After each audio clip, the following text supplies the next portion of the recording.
नमस्कार, मैं हूं शुभम त्रिपाठी और आप देख रहे हैं युद्ध घोष।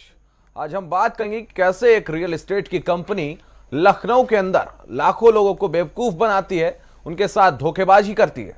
जी हां, शाइन ग्रुप के धोखेबाज।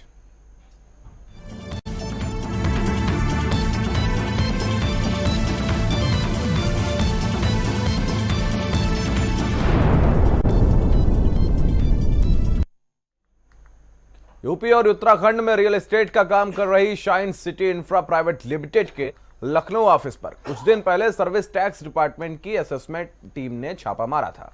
2015 की यह घटना है। लगातार ये कंपनी अपने ग्राहकों को सपने दिखाकर चूना लगाती रही। अब इस शाइन सिटी के मालिक राशिद नसीम ने दुबई में भी अपना ठिकाना बना लिया है। उत्तर प्रदेश के प्रॉपर्टी कारोबार में निवेशकों के करोड़ों अरबों रुपए को लेकर जाकर शाइन सिटी का मालिक राशिद नसीम दुबई में सोने के कारोबार में निवेश कर रहा है, जिससे उसे भागने में मदद मिल सके। इस कंपनी के निवेशकों के चेक बाउंस हो रहे हैं। ये चेक उस मद के बताए जा रहे हैं जिसे शाइन सिटी ने पैसे अधिक देने या दोगुने करने के एवज में दिए थे। यही नहीं, निवेशकों को बड़े बड़े सपने दिखाकर शाइन सिटी के मालिक राशिद नसीम ने करीब 23,000 करोड़ रुपए जमा करवा लिए। ये पैसे करीब 20 से अधिक कंपनियों में निवेश के रूप में लिए गए हैं। निवेशक अब केवल अपना पैसा पाने के लिए परेशान है। चेक बाउंस की फोटो देने आए एक निवेशक ने तो यहां तक कहा कि वह अपनी जान बचाना चाहता है। वह यहां तक डरा हुआ है कि कहीं पैसा मांगने पर राशिद नसीम के गुर्गे उसकी हत्या न कर दें।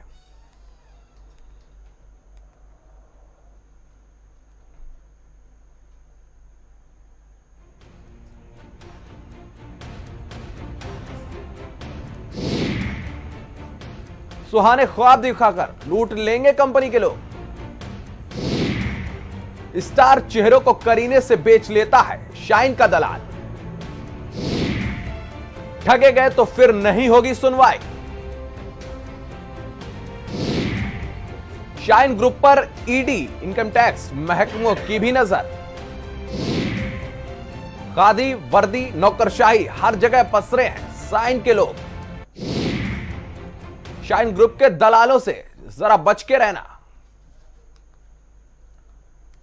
आपको बता दें, निवेशकों को केवल अपने जमा रकम को पाने की चिंता अब सताने लगी है।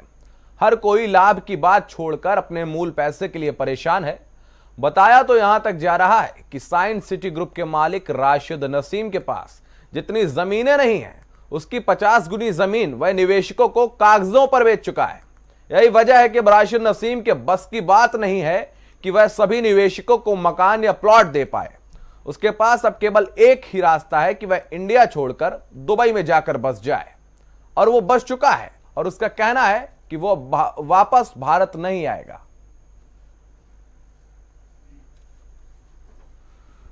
तो आपको बता दें, एक ऐसा ग्रुप, एक ऐसी रियल एस्टेट की कंपनी जो अपने ग्राहकों को सुहाने सपने दिखाती है, और वो सपने खोखले तब नजर आते हैं जब एक दिन वो अपने ही पैसे के लिए उनके सामने बिलखते नजर आते हैं, रोते नजर आते हैं, लेकिन कोई सुनवाई नहीं होने वाली।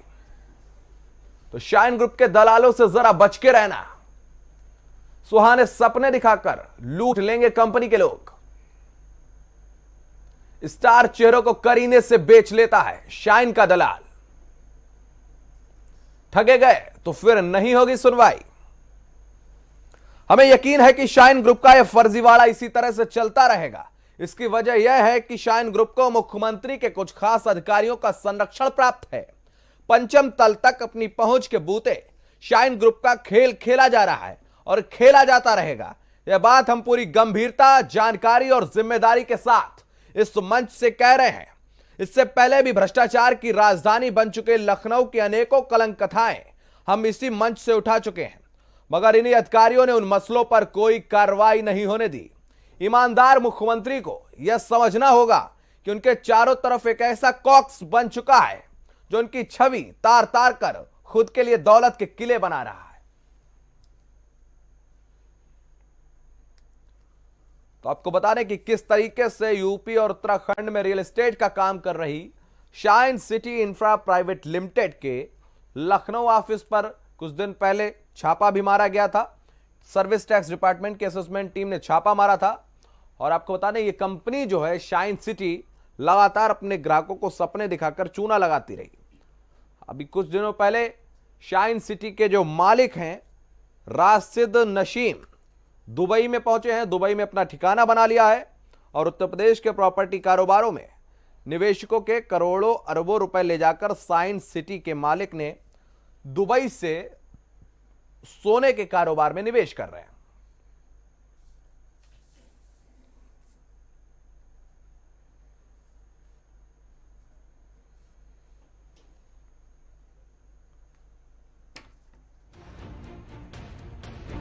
तो आपको बता दें किस तरीके से अपने ग्राहकों के सुहाने सपने दिखाकर ये लूटते हैं।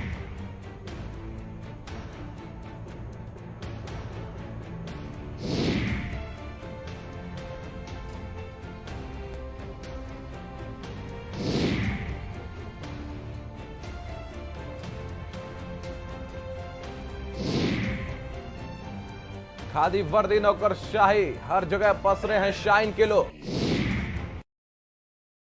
से जरा बच के रहना।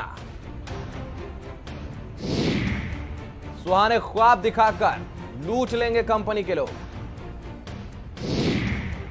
स्टार चेहरों को करीने से बेच लेता है शाइन का दलाल। ठगे गए तो फिर नहीं होगी सुनवाई।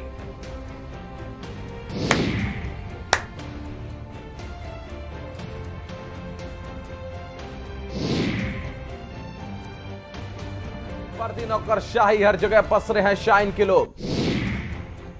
शाइन ग्रुप के दलालों से जरा बच के रहना। सुहाने ख्वाब दिखाकर लूट लेंगे ये कंपनी के लोग। आपको बता दें, सूत्रों के हवाले से खबर मिली थी कि अगर सड़क के किनारे आप इनकी जरा सी जमीन है तो ये खरीद के दाखिल खारिज करा लेते हैं और फिर उसके पीछे की जो किसानों की जमीन है ये उसको भी अपना बताकर अपने ग्राहकों को ख्वाब दिखाते हैं कि ये जमीन हमारी है, जल्द इस पर निर्माण कार्य शुरू किया जाएगा और आपको बहुत जल्दी हम पोजीशन भी दे देंगे। इस तरीके के जो सुहाने ख्वाब हैं वो ग्राहक देखते हैं और कहीं ना कहीं जब उनके साथ ठगी होने की खबर उनको पता चलती है तो रोने के सिवा उनके पास कोई और चारा नहीं बचता है, क्योंकि कहीं भी शिकायत होने पर आपकी सुनवाई नहीं होने वाली। लगभग शाइन ग्रुप पर 25 से ज्यादा शिकायतें दर्ज हैं। लखनऊ के थाना मोहनलालगंज में, बख्शी का तालाब में, हजरतगंज में, गोमती नगर में और लखनऊ से बाहर भी कई जगहों पर इनके खिलाफ शिकायतें दर्ज हैं, लेकिन कोई भी सुनवाई नहीं होने वाली। उसका कारण एक यह है कि मुख्यमंत्री के कुछ बहुत करीबियों से इनके संबंध बताए जाते हैं। जी हां, शाइन ग्रुप का यह फर्जीवाड़ा इसी तरह से चलता रहेगा क्योंकि मुख्यमंत्री के कुछ खास अधिकारियों का इनको संरक्षण प्राप्त है।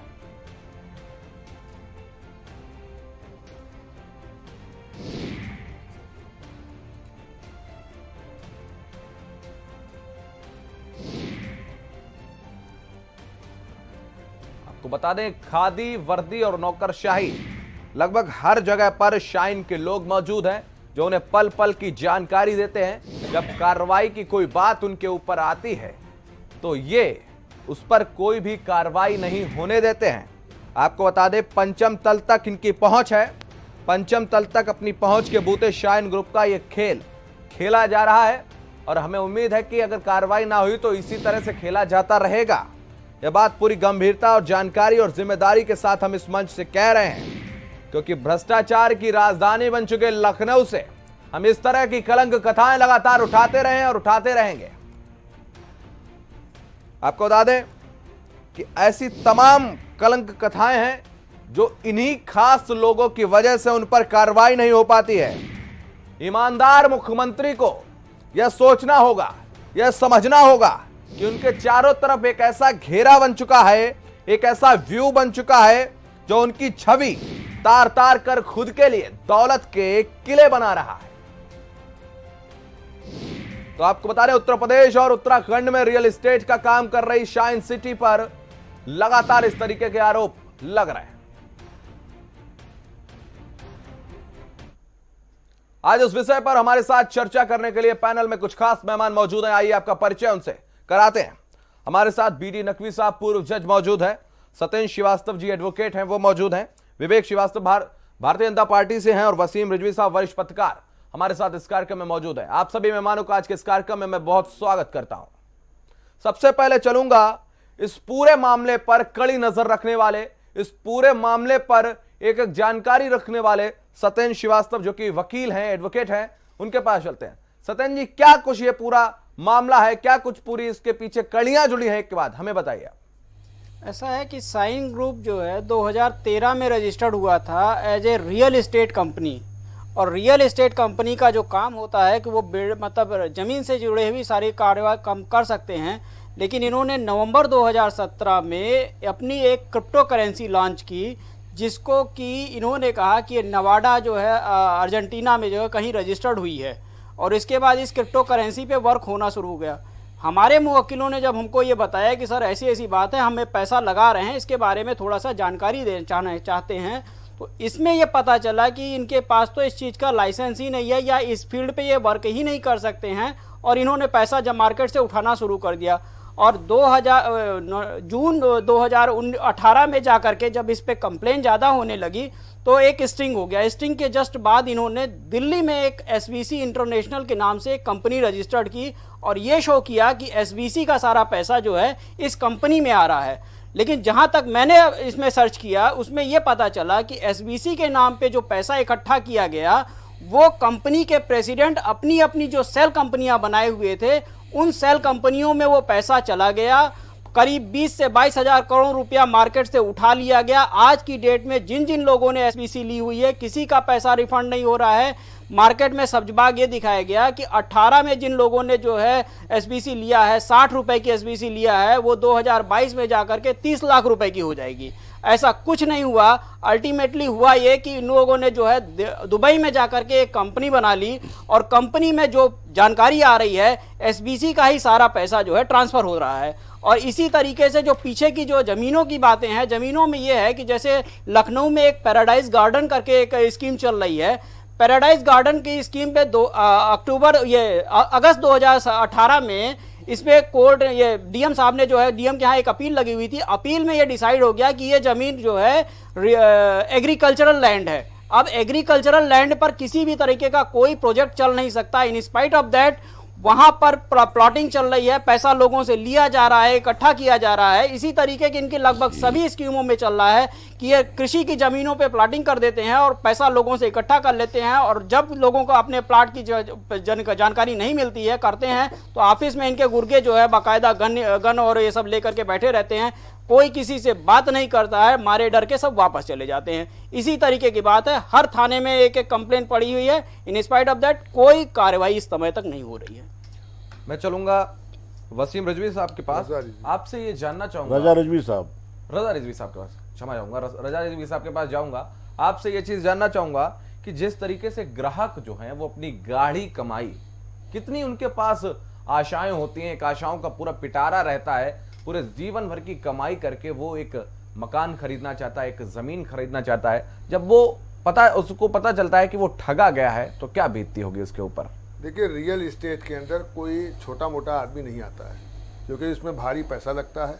इसमें गुंडे आते हैं, इसमें बड़े बड़े जो है वो IAS घराने के लोग लगे रहते हैं, IPS घराने के लोग लगे रहते हैं, नेता लगे रहते हैं, नेता घराने के लोग लगे रहते हैं।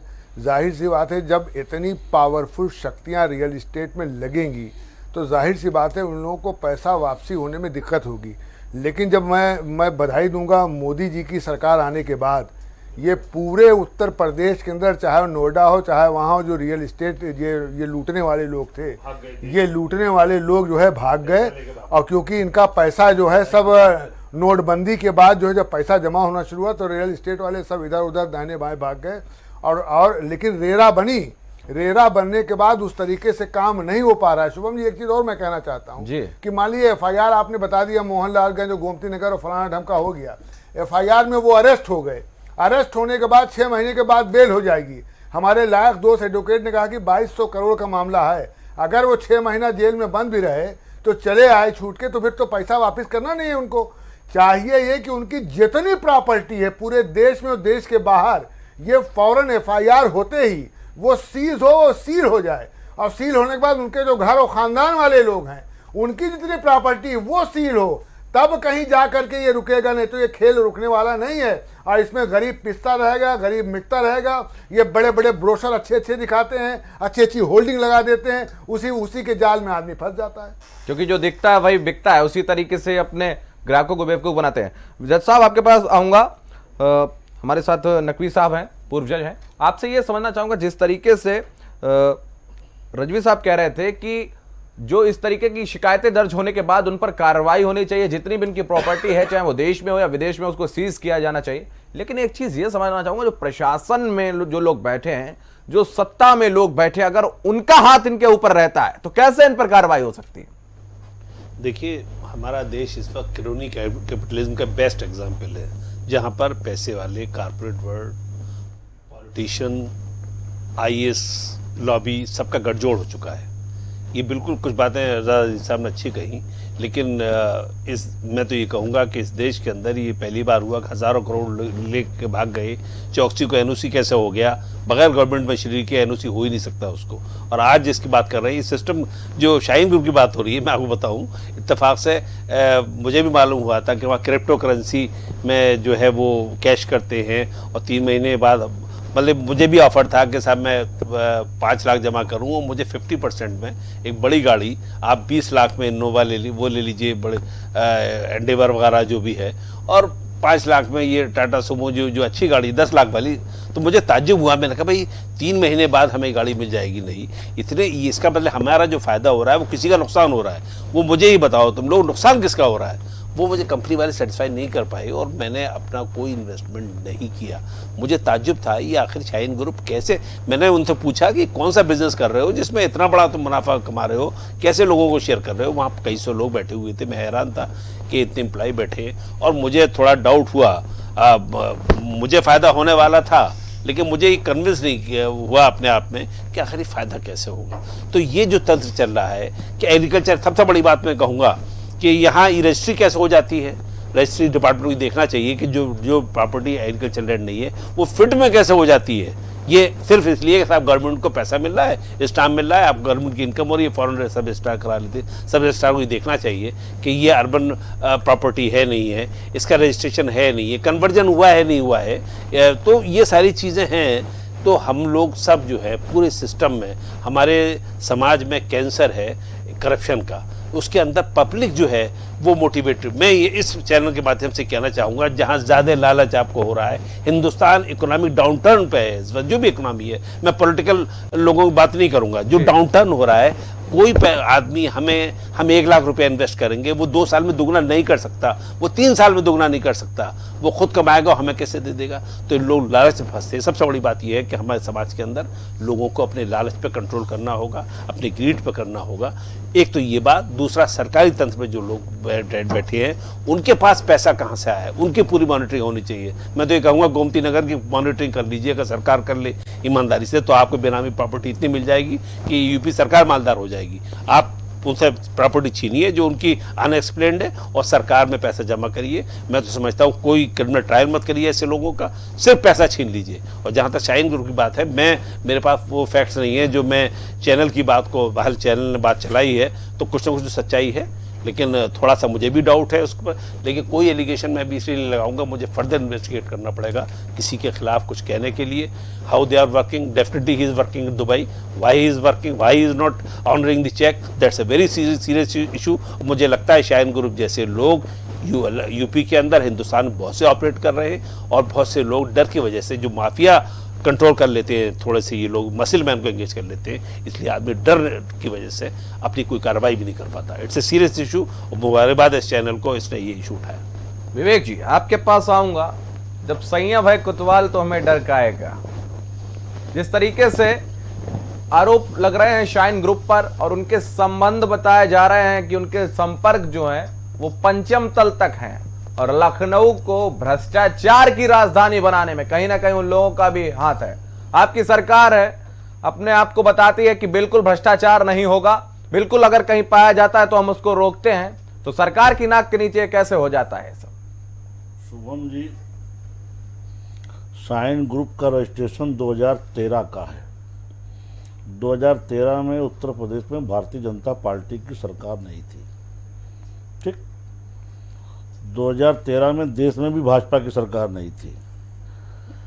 मैं जज साहब की बात से सहमत हूँ कि ये लोग जो पनप रहे हैं इनको कहीं न कहीं पॉलिटिकल सपोर्ट है, और ये सपोर्ट हमारा नहीं, मैं ये दावे के साथ कह सकता हूँ। जहाँ तक मेरी जानकारी है, साइन ग्रुप को पिछली सरकार में एक हमारे यहाँ से एक माफिया हुआ करते थे अतीक अहमद इलाहाबाद से, उनका प्रोटेक्शन था। अतीक अहमद आज भाजपा की सरकार में जेल में है, और ये लोग जो पनपते हैं बिना पॉलिटिकल प्रोटेक्शन के नहीं पनपते। रही बात जो आज आप कह रहे हैं कि पंचम तल से इनके रिश्ते, तो मैं इसका खंडन करता हूँ, ये कतई संभव नहीं है। सर्विस टैक्स का आप बता ही रहे हैं कि इनकी रेड पड़ चुकी है, तमाम डिपार्टमेंट इनका दरवाज़ा खटखटा रहे हैं। विशेष सत्येंद्र नाथ जी को बड़ा बधाई देता हूँ मैं, इन्होंने इस विषय को यहाँ तक उठाया और आपने इसको चुना इस पर डिबेट के लिए। वो जो रेट पड़ी थी वो आपको तो 2015 में पड़ी थी, तब आप उत्तर प्रदेश में नहीं थे। भारत सरकार, सर्विस टैक्स भारत सरकार का डिपार्टमेंट है, भारत सरकार में थे हम। हाँ, वो वहां से आप मानते हैं आपकी बात है, लेकिन कहीं ना कहीं उसके बाद भी तो लगातार पनप रहे हैं। योगी जी की सरकार में, योगी जी की सरकार में जो भ्रष्टाचार करेगा बख्शा नहीं जाएगा। जांच होने दीजिए, कुछ देखिए कानूनी बाध्यताएं हैं। 15 में आपकी बात भी रजा साहब ने कहा, विवेक जी एक सेकंड प्रश्न सुन लीजिए। 15 में आप मान लो 14 में आप आ गए हैं सत्ता में, उसके बाद इस पर रेट पड़ी आपको बताएं, लेकिन 15 में वो रेट पड़ने के बाद तो उनकी संपत्ति लगातार और बढ़ गई है। फिर मैं बता रहा हूँ ना, सर्विस टैक्स का जो डिपार्टमेंट है उसने अपने सर्विस टैक्स की ड्यूज को लेके डाला होगा, इन्होंने सर्विस टैक्स भर दिया होगा या उसको कुछ दिया होगा एक्सप्लेनेशन। उसके बाद इन्होंने अपना और खुराफा शुरू कर दिया। जैसे अभी रजा साहब कह रहे थे कि इनकी पूरे खानदान की प्रॉपर्टी सीज कर लीजिए। शुभम जी, जो हम कार्रवाई कर सकते हैं भारतीय संविधान के दायरे में कर सकते हैं, जज साहब बैठे हैं, या हत्या के मुलजिम की तो खानदान भर की प्रॉपर्टी सीज करने में सक्षम नहीं है, एक आर्थिक अपराधी। विवेक जी, आपको रोकना चाहूंगा, फिलहाल फिर से लौटेंगे इसी मुद्दे पर, बात करेंगे ब्रेक के बाद। रुकते एक छोटे से ब्रेक के लिए।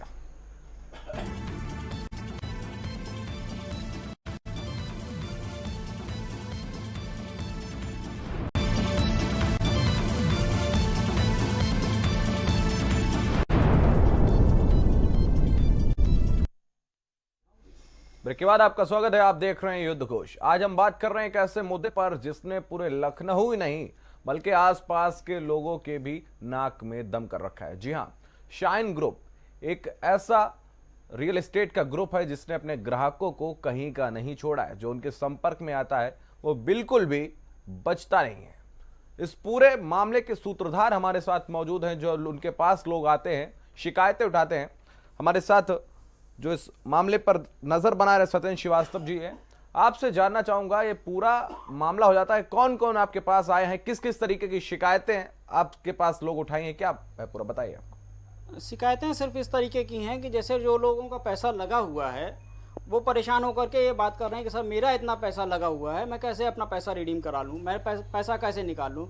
छोटी छोटी बातें हैं। जैसे अब बनारस से कुछ लोगों ने फ़ोन करके मेरे से कहा कि मेरा सर जो है शादी के लिए, बच्चे के लिए जो है पैसा इकट्ठा करके लोन लेकर के पैसा एसबीसी में लगा दिया है। अब मेरे एसबीसी में सबसे बड़ी इनकी ट्रेजेडी ये है कि जो पैसे का कोई रिटर्न डॉक्यूमेंट आपको नहीं दिया जा रहा, आपको एक टोकन थमा दिया जाता है कि आप ये इतने का आपको टोकन मिल गया है। अब उस टोकन को आप चाहे आइदर इंडिया रिडीम करा लीजिए या इंडिया से बाहर जाकर के रिडीम करा लीजिए। ये एक बहुत इजी पैसेज है हवाला जनरेशन का, कि इस तरीके से आप पैसा एक मनी लॉन्ड्रिंग का जो है आपको मना किया जाता है कि आप जो हमारी भारत सरकार के द्वारा जितनी भी दी गई हैं कैश की जो ट्रांजैक्शन की लिमिट्स, उनके अलावा आप दूसरे किसी उसमें मोड में ट्रांजैक्शन या नहीं कर सकते हैं। आपने एसबीसी चालू की, एसबीसी में लोगों का पैसा इकट्ठा कराया और पैसा इकट्ठा कराने के बाद एक टोकन थमा दिया कि हाँ ये टोकन आप लीजिए। इस टोकन से अब वो टोकन जो है आपका किसी काम का नहीं है। पहले ये कहा कि इस टोकन के जरिए आप मतलब इंडिया के अंदर भी कुछ सामान परचेज कर सकते हैं। आज के दिन उनका ये पोर्टल भी बंद हो गया है, इस पोर्टल पे भी आप सामान नहीं खरीद सकते हैं। अब इसमें एक नई चीज़ ये निकल करके आ रही है कि जिन लोगों ने ह्यूज सम अमाउंट लगा दिया है, काफ़ी बड़ा अमाउंट लगा दिया है, उनको सेटिस्फाई करने के लिए इन्होंने अपना रिडम्पशन कैंप शुरू कर दिया। उस रिडम्पशन कैंप में कर क्या रहे हैं कि गाड़ियां जैसे हैं बुलेट से लेकर के फॉर्च्यूनर तक दे रहे हैं। अब उनमें वो 30% 40% जो है एसबीसी का वो अमाउंट रिडीम करा ले रहे हैं। रिमेनिंग अमाउंट जो है वो कैश फ्री और इस तरीके से करके उसको थोड़ा सा डाउनग्रेड करते हुए कि उसमें ड्यूटी भी ना पड़ी है और जीएसटी से भी हमको फायदा मिल जाए, उसका रेट इतना कम कर देते हैं कि वहाँ आदमी जो है उसमें जो पैसा लगा देता है, मतलब अपना ही पैसा है, अपने पैसे को रिडीम कराने के लिए दूसरा पैसा और ला करके उसने लगाया। तो जो लोग इससे सेटिस्फाई हो गए उन्होंने अपना ले लिया, लेकिन जिन लोगों का 2-2 लाख 4-4 लाख रुपए लगा हुआ है वो बेचारे जो है आज की डेट में ठगा हुआ महसूस कर रहे हैं। उनके पास कोई जरिया नहीं है कि उनका पैसा निकल सके या वो कहीं इसको कर सके। हमारे साथ वरिष्ठ पत्रकार रजा रिजवी साहब हैं। आपसे ये समझना चाहूंगा कि सर, जिस तरीके से अभी एक उदाहरण जज साहब ने दिया, पूर्व जज साहब ने दिया कि एक गाड़ी का भी लालच दिया जाता है कि इतने कम पैसे। एक चीज आपने समझना चाहूंगा कि जनता कैसे इन चक्रों में आ जाती है। जब 1 लाख का 3 लाख 4 लाख 5 लाख मिलेगा, इतना ज्यादा मिलेगा, तो कैसे लोग लालच में आ जाते हैं, क्या उनकी सोच रहती है और कैसे विश्वास हो जाता है? देखिए, ज़मीन के परचेज में ये होता है कि जो बिल्डर्स हैं वो ज़मीन का बैनामा कराते हैं, छोटी ज़मीन का बैनामा, और उसकी दाखिल खारिज नहीं कराते हैं। दाखिल खारिज का मतलब है कि वो उसके जो है सरकारी अभिलेखों में उनका नाम नहीं चढ़ता। बैनामा का कागज़ सबको दिखा देते हैं कि देखिए मेरे नाम रजिस्ट्री हो गई है, मैं इसका मालिक हूँ इस ज़मीन का, और अमल दरामद होता नहीं है। अमल दरामद ना होने की वजह से असली वारिस वो नहीं होते। अब उस रजिस्ट्री के आधार पर और अच्छा ब्रोशर बना करके और कम पैसे में, जैसे मान लीजिए कि चिन्हट के आगे जो किसान पद बन रहा है, अब तो कहीं किसान पद बन रहा है तो उधर ज़मीन बहुत महंगी हो रही है, लेकिन दूर पे बिल्कुल ज़मीन आपको ऐसा दिखाएंगे कि आप देखने भी नहीं जाएंगे, कहेंगे साहब 50 रुपये के हिसाब से आपको दे देंगे। तो जो छोटा आदमी है बेचारा, वो सोचता है कि भाई लखनऊ के अंदर एक हमारा 2 कमरे का मकान हो जाए, वो सोच के छोटी पूंजी वाले अपना किसी तरीके से जोड़ गाड़ के वो अपना काम करते हैं कि अपना ले लें, लेकिन ज़्यादा से ज़्यादा पैसा उन्हीं लोगों का मरता है। और आपको मैं बताऊं कि जो शहर में क्राइम है वो 25% क्राइम जो है रियल इस्टेट के हैं। भाई अगर मान लीजिए कि मेरा 2 लाख रुपया फंस गया, मेरी पूरी पूंजी 2 लाख है, अब मेरे आंख के सामने तो अंधेरा दिख रहा है ना, अब मैं तो उस रियल इस्टेट वाले को गोली मार दूंगा कि भाई जब मेरा अंधेरा दिख रहा है, कुछ है ही नहीं, मेरा बर्बाद हो गया, सब मेरी पूंजी चली गई, पूरी जिंदगी की मेरी मेहनत चली गई, तो आदमी गोली मारेगा उसको। तो यही होता है, क्राइम जो बढ़ता है, आदमी जो आदमी जिसका पैसा खत्म हो गया वो फिर डकैती करता है, बैंक लूट लेता है, सरेआम लूट लेता है। तो 25% क्राइम जो है रियल इस्टेट वाले करा रहे हैं। हमारा तो ये कहना है कि सरकार अगर इनको जानती है तो इन चौराहों पे इन लोगों को खड़ा करे, रियल इस्टेट चाहे जितने बड़े आदमी हो, और वहाँ चौराहे पे खड़ा होकर के कालिक पोत के और पूरे समाज में इंगित करे ये रियल इस्टेट वाला आदमी है, इसने इतने करोड़ रुपए का लूटा है, और पीछे हो हल्ला हो। जब तक चेहरे बेनकाब नहीं होंगे ऐसे रियल इस्टेट में लोग लुटते रहेंगे, फंसते रहेंगे, बर्बाद होते रहेंगे, और क्राइम का रेशियो बढ़ता रहेगा। बिल्कुल, जैसा कि रिजवी साहब कह रहे हैं कि जो क्राइम हो रहा है, राजधानी के अंदर क्राइम हो रहा है, पूरे प्रदेश में जो क्राइम हो रहा है, वो कहीं ना कहीं जो 25% क्राइम है उसके पीछे का कारण होता है रियल एस्टेट के। या तो वो रियल एस्टेट से वो बंदा जिसने भ्रष्टाचार किया है, या जो उससे प्रभावित हुआ है वो करता है। दीपमाला जी, आपसे पूछना चाहूंगा, अभी देर से जुड़ी हैं, प्रदेश महासचिव हैं प्रसपा की, प्रगतिशील समाजवादी पार्टी की, जो कि शिवपाल यादव के नेतृत्व में चल रही है। लगातार किसानों की आवाज उठाते हैं शिवपाल यादव। हाल में मैंने देखा राजभवन चले जाते हैं, और जितने भी निचले तबके के लोगों के मुद्दे हैं, निचले तबके से मेरा आशय है जो गरीब है, दबा है, कुचला है, शोषित है, इस तरीके के मामले क्यों नहीं उठाते हैं? लगातार जो भी मुद्दा हमारे सामने आया है, चाहे वो किसानों से लगा हुआ हो, चाहे एक सेकंड आपको रोकना चाहूंगा, मैं आपको देर से आपको जुड़े एक बार ब्रीफ कर दूं। एक कंपनी है लखनऊ के अंदर, उत्तर प्रदेश और उत्तराखंड में, ये रियल एस्टेट का काम करती है, शाइन ग्रुप इनका नाम है। जो इनके ग्राहक है उनको ये ठगते हैं, कहीं ना कहीं किसी ना किसी तरीके से उनको बेवकूफ बनाते हैं, उनका पैसा लूट लेते हैं और उन पर कार्रवाई नहीं होती है। बताया जाता है, जैसा कि सूत्र बताते हैं, कि शासन और प्रशासन में भी इनकी लंबी जड़ें हैं। अब आप बताइए। नहीं, कोई भी पार्टी, कोई भी ग्रुप बनते हैं, ये स्वाभाविक है, इन ग्रुपों का कहीं ना कहीं राजनीतिक समीकरण बना हुआ होता है, कहीं ना कहीं ये बड़े लेवल पे जुड़े हुए होते हैं, और इनकी ज़मीनें इतनी अंदर तक गहरी होती हैं कि इनका कोई बाल बाका भी नहीं कर पाता है। ऐसी फ्रॉड कंपनियां काफ़ी लगातार हैं। और जैसा अभी हमारे रिजवी साहब बोल रहे थे कि गरीब किसान और गरीब आदमी, किसान को ज़रूरत होती है तो ये किसानों की नीड को देखते हुए किसानों से ज़मीन ले लेते हैं इस तरह की कंपनीज, और बहुत सस्ते दामों में। और इसके बाद जो है एक ऐसे अट्रैक्टिव जो है कई ऐसे चीज़ें निकाल के रखते हैं, जैसे अभी उन्होंने बताया कि जो है उतने ही कम दामों में आपको गाड़ियों तक का लालच दिया जाता है। तो आज के डेट में अर्थ युग है, हर आदमी चाहता है बहुत जल्दी, बहुत शॉर्ट टाइम में, बहुत शॉर्ट फॉर्मेट में हम जो है धनवान बन जाएं, और वो आदमी उसी लालच में आके फंसता है, और फंसने के बाद जो है उसका आज ये जो घटनाक्रम हो रहे हैं, और लगातार ये घटनाक्रम लगातार लोगों के साथ 420 हो रही है। कई कंपनीज हैं जो फ्रॉड करके चली जा रही हैं, तमाम ऐसी सैकड़ों कंपनी है जो देश के अंदर काम कर रही हैं अलग अलग मायने में। तो आवाज क्यों नहीं उठाते हैं आप? आवाज उठाइए इनके खिलाफ। नहीं, हम लोगों ने लगातार जो है राजभवन में, जैसे आपने किसानों के मुद्दे को हम लोगों ने उठाया है, और मुद्दे को उठाइए, ये जो मुद्दा हाँ, है, बिल्कुल सही बात है, इस टाइम का प्रबल मुद्दा है, और राजनीतिक दल इसकी आवाज क्यों नहीं उठाते हैं? नहीं, आप कहते हैं कि हम भ्रष्टाचार, मैं आपके इस चैनल के माध्यम से कहती हूँ कि हमारी पार्टी इस बात में सजग है, और हम लोग इस तरह की कोई भी मुद्दे पे हमारी पार्टी पहल करेगी, और इसको लेकर के जो है आंदोलन करना पड़ा तो आंदोलन करेगी, जरूरत पड़ा तो हमें जो है घेराव करना पड़ा मुख्यमंत्री कार्यालय पे कि इस पे FIR हो और उन गरीबों का पैसा ना डूबने पाए, तो हम उस पे भी काम करेंगे और हम लड़ाई लड़ेंगे। इंतजार रहेगा हमें कि शिवपाल यादव इस मुद्दे को उठाते हैं कि नहीं उठाते हैं, ये तो वक्त बताएगा। नकवी साहब जी, आपसे समझना चाहूंगा कि कहीं ना कहीं जैसे कि इस पूरे मुद्दे पर एक चीज मैं समझ रहा हूं कि जितने भी गेस्ट हैं आप सभी ने बात की कि कहीं ना कहीं राजनीतिक दलों से जो जुड़ाव रखते हैं, IAS लॉबी हो या जितने भी वरिष्ठ अधिकारी हैं, जो पैसा रहता है उनका भी इनसे जुड़ाव रहता है।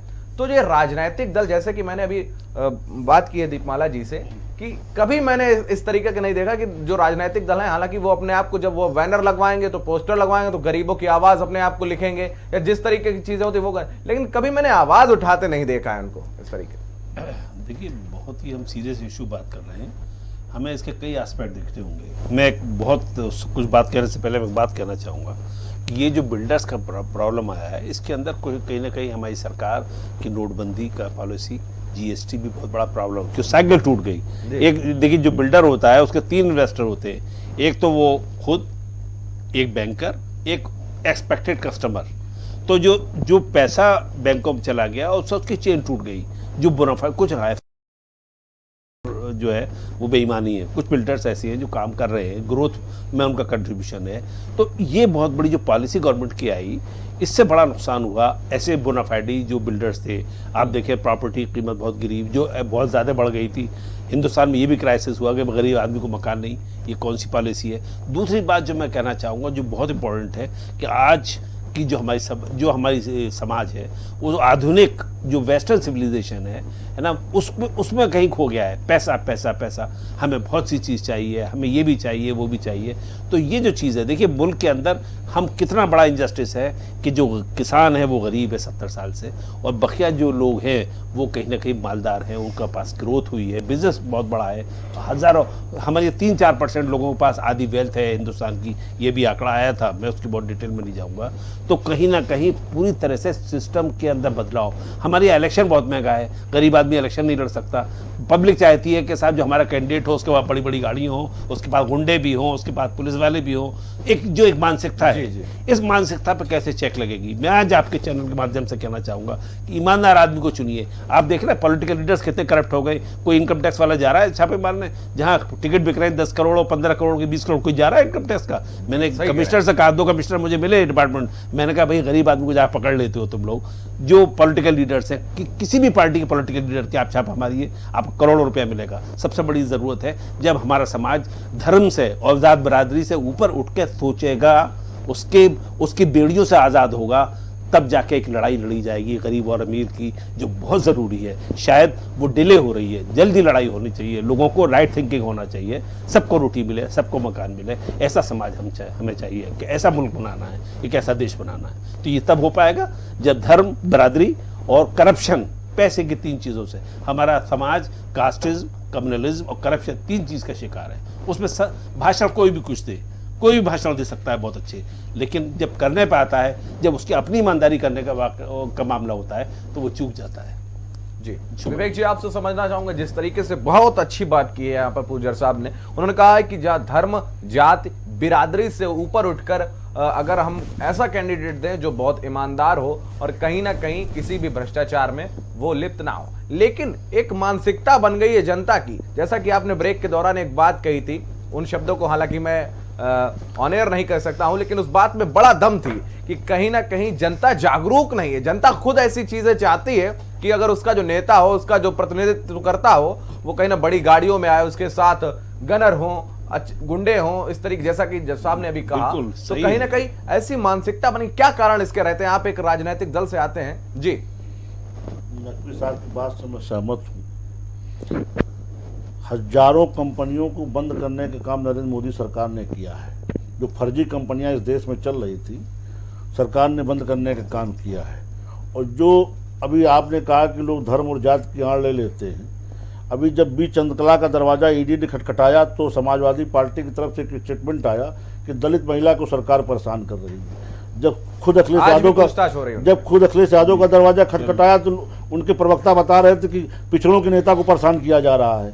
जब मायावती करोड़ों रुपए में टिकट बेचती हैं और ये लोग, दुनिया जानती है कि वो मायावती टिकट का सौदा करती है, तो कहती मैं तो दलित महिला हूं, मुझको सरकार परेशान कर रही है। लोग जाति का, धर्म का आवरण ओढ़ करके कानून के फंदे से बचने की कोशिश करते हैं। ये बहुत निराशाजनक स्थिति है। फिर भी भारतीय जनता पार्टी की सरकार में कोई भी भ्रष्टाचारी बख्शा नहीं जाएगा। अभी आज की खबर है, अभी एक एडिशनल एसपी साहब जेल जा रहे हैं। जाएगा, इस मुद्दे पर कार्रवाई होगी। अगर बिल्कुल कार्रवाई होगी। जहां भी इसके जड़ें होंगी वो जड़ें उखाड़ के फेंक दी जाएंगी। अभी एक एडिशनल एसपी साहब जेल गए हैं, एक दरोगा जी जेल जा रहे हैं। भाजपा की सरकार में चाहे जड़ें कितनी भी गहरी हो, उखाड़ के फेंक दी जाएंगी, उनको जेल भेजा जाएगा। वो जेल की सीटों के पीछे नजर आएंगे। हर कदम का स्वागत करेंगे। सतेन जी, जैसा कि अभी आश्वासन मिल रहा है स्टूडियो में, आपको आश्वासन नहीं, कार्रवाई होगी। भारतीय जनता पार्टी, भाजपा की सरकार है, उन्होंने कहा है कि बिल्कुल कार्रवाई होगी। आप ये बताइए कि जब आपने ऐसे मुद्दों को उठाया, आपने ऐसी बातों को उठाया, लोग आपसे मिलने तभी आ रहे हैं आपसे। जैसा कि साधुवाद देता हूं स्वतंत्र जी को, उन्होंने इतना बड़ा दिल किया कलेजा के इस विषय को उठाने का। जैसा कि आपने कहा कि हैदराबाद तक से आपसे लोग मिलने आ रहे हैं, तो कहीं ना कहीं मैं ये बात जानना चाहता हूं आपसे कि क्या कुछ आपको कार्रवाई का आश्वासन मिला है? क्या आपको बिल्कुल भी उम्मीद है, आप बिल्कुल भी इस चीज की वो करते हैं कि कार्रवाई इन सब मुद्दों पर होगी? देखिए, कार्रवाई दो स्तर पर होती है। एक कोर्ट के स्तर पर हो गई और दूसरी प्रशासनिक स्तर पर हो गई। लेकिन प्रशासनिक स्तर पर अभी मुझे ये विश्वास नहीं हो पा रहा है कि प्रशासनिक स्तर पर कोई कार्रवाई होगी, क्योंकि मेरी आज की डेट में शायद ही कोई ऐसा ऑफिस बचा हो जहां पर इस कंपनी के खिलाफ पूरी कंप्लेन पेंडिंग ना पड़ी हो। अच्छा, उसकी क्या वजह है? उसकी वजह यह है कि हर सिस्टम के हर छोर पर कहीं ना कहीं ऐसे लोग बैठे हुए हैं जो इसको बैक हैंड देते हैं। अब बताइए विवेक जी। इस चीज को मैं आज की डेट में मैं आपको बहुत छोटी सी बात बता रहा हूं। 1 सेकंड सत्येंद्र जी रोकना चाहूंगा। जी विवेक जी। हाँ, अभी आज का एक किस्सा है, उद्यान विभाग में एक जांच चल रही थी। अधिकारी रिवॉल्ट किए गए जो इटावा के यादव जी थे, जो प्रमोशन देकर के उच्च पदों पर आए गए थे, रिवॉल्ट किए गए हैं। 82 लाख की उनको आरसी जारी की गई है, रिकवरी नोटिस जारी की गई है। भाजपा सरकार प्रोसेस से चलती है। इनकी शिकायत है, ये शिकायत उचित प्रोसेस तो जाएगी, उसकी सरकार जांच कराएगी, कार्रवाई पहुंची नहीं। मैं बता रहा हूँ, पहुंची नहीं पा रही उनकी शिकायत। मैंने जब इस पर शिकायत करना शुरू किया तो मुझे सबसे पहले 15 करोड़ की नोटिस मिली कि आप 15 करोड़ रुपए 15 दिन के अंदर जमा कर दीजिए। कहां से नोटिस मिली? सुनिए, वो नोटिस आई। उस नोटिस के बाद मुझे नोटिस कहां से मिला आपको? वो नोटिस हमको जो है एक सुप्रीम कोर्ट के एक वकील साहब है, उन्होंने भेजा। और वो भी उससे सुन लीजिए उसके बाद मेरे साथ एक्सटॉर्शन की दो वारदातें हुई। दोनों वारदातों की कंप्लेन हजरतगंज थाना के दैनिक रजिस्टर में 24 तारीख को एंट्री की गई है।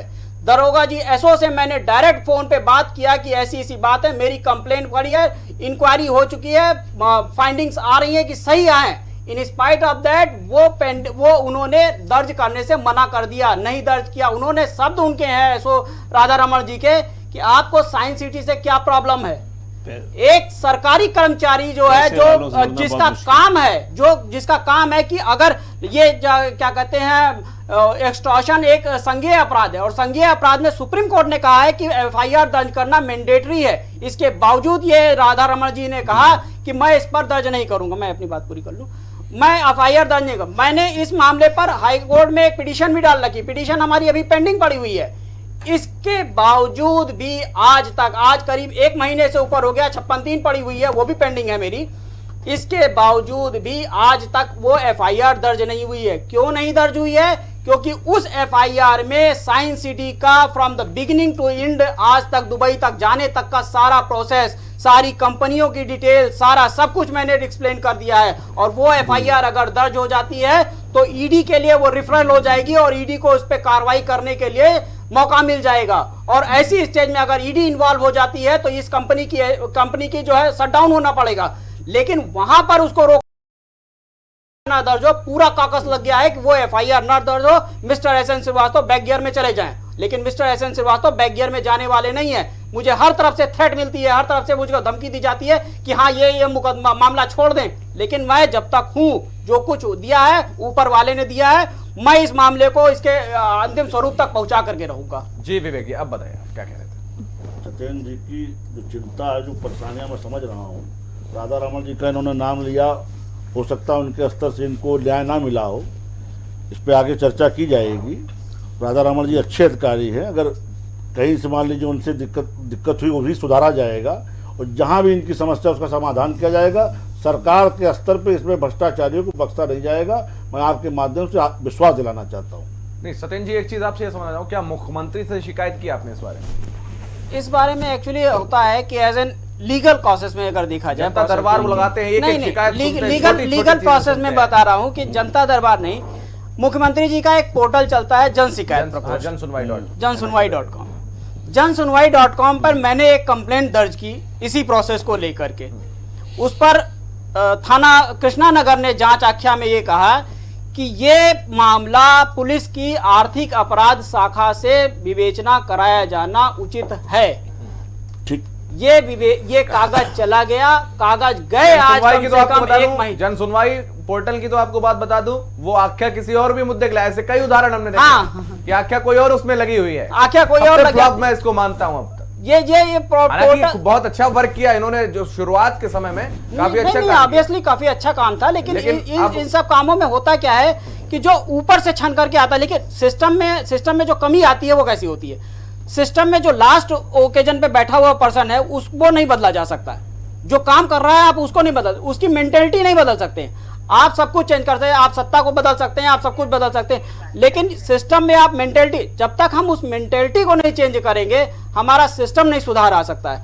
आज हम भाजपा की सरकार में हैं, कल हम किसी और सरकार में थे, परसों हम किसी और सरकार में थे, लेकिन वो जो प्रोसेस काम करने वाले लोग हैं, जो प्रशासनिक स्तर पे काम करने वाले हैं, ऊपर की बात नहीं कर रहा हूं मैं, नीचे के स्तर की बात कर रहा हूं, वो बंदे जो है आज भी उसी मानसिकता में जी रहे हैं।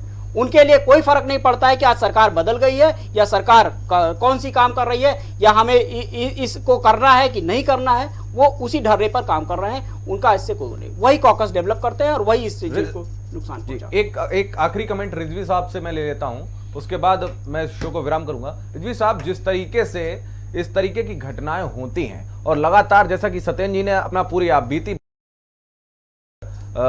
थ्रेट्स उनको मिली हैं और किस तरीके से कार्रवाई भी नहीं हुई है, चाहे वो थाने स्तर पर हो या कहीं भी हो, तो कहीं ना कहीं ब्यूरोक्रेसी का कितना बड़ा रोल है। आप एक वरिष्ठ पत्रकार हैं, काफी लंबे समय से इस तरीके की चीजों को आपने और भी देखा होगा, क्या उन पर पहले कार्रवाई हुई है, क्या उस तरीके की चीजें पहले थी और अब इस पर क्या कार्रवाई की आपको उम्मीद लगती है?